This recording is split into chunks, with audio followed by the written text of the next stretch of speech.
Hello, ladies and gentlemen. Welcome back to your HIMediaTV news update. I am your host, and we have an exclusive from Rolling Stone. It's not an exclusive to the HIMediaTV news update, but it's still soldering nonetheless. Justice Alito caught on tape discussing how Battle for America can't be compromised. In a new secret recording, the Supreme Court Justice says he agrees that the U.S. should return to a place of godlessness.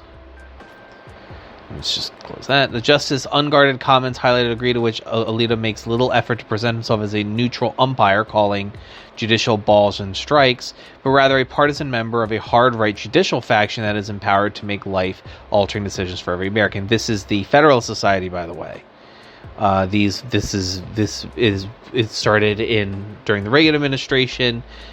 The courts had been a roadblock to the right wing's efforts for years at that point, and they sought to make it so a good chunk of graduates coming out of law school were at least sympathetic to the Federalist Society. The recording, which was provided exclusively to Rolling Stone, this is from Rolling Stone, credit to Tessa Stewart and Tim Dickinson, writing, captures Windsor approaching Alito at an event, reminding him that they spoke of the same function the year before. When she asked him a question about political polarization in the intervening year, she tells the justice her views on the matter had changed. I don't know that we can negotiate with the left in the way that needs to happen for the polarization to end, Windsor says. I think it's a matter of, winning. He says, I think you're probably right, Alito says. On the other, one side or the other is going to win. I don't know. I mean, there can be a way of living together peacefully, but it's difficult, because there are differences on fundamental things that really can't be compromised. They really can't be compromised, so it's not like you can split the difference. Windsor goes on to tell Alito, people in this country who believe in God have got to keep fighting for that to return our country to a place of godliness. I said godlessness earlier, it's godliness.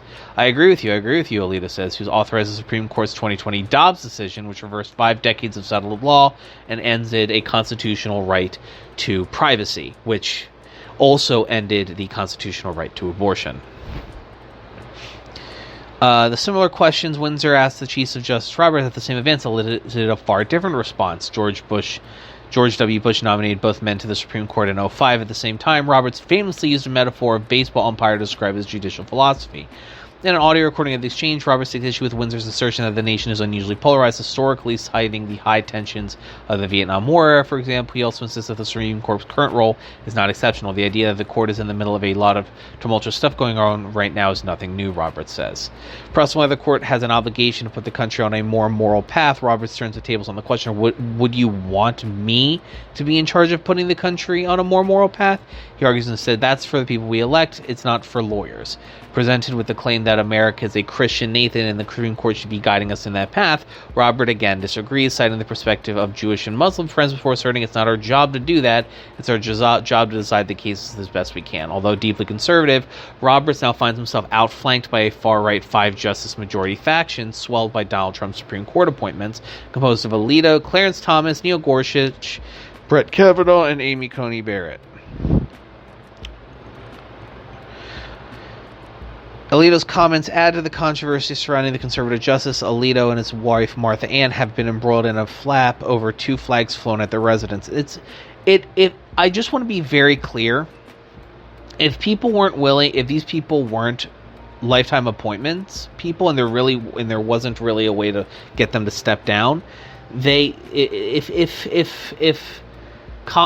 there wasn't a split Congress and in the Democratic wing of this part, in the moderate wing of the Democratic Party weren't feckless and cowards, they would have taken down, they would have impeached and removed both Clarence Thomas and both Justice Thomas and Justice Alito from the bench for their behavior. But they won't, because even if they had the numbers, they wouldn't do that.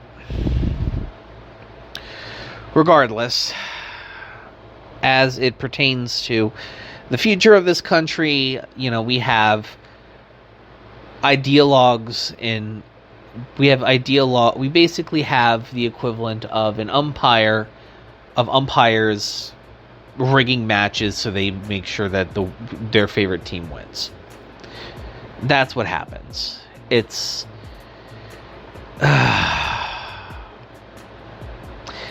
it's disgusting to see, and I hope that the prospect of, the shenanigans done by the Supreme Court will implore people to, even if they don't want to go vote for Biden, they will at least go vote, period. So, your local officials aren't run over by fascists, because I myself would go every time there's any type of election that I can partake in. God knows I partake in it. So, anywho, ladies and gentlemen, thank you so much for listening. Thank you so much for watching. I appreciate your time, and your viewership. I will see you guys next time. If you want to support this show, you can do so at HIMedia.gg/tip. I'm trying to get back to doing these regularly. Wish me luck. I will see you guys next time.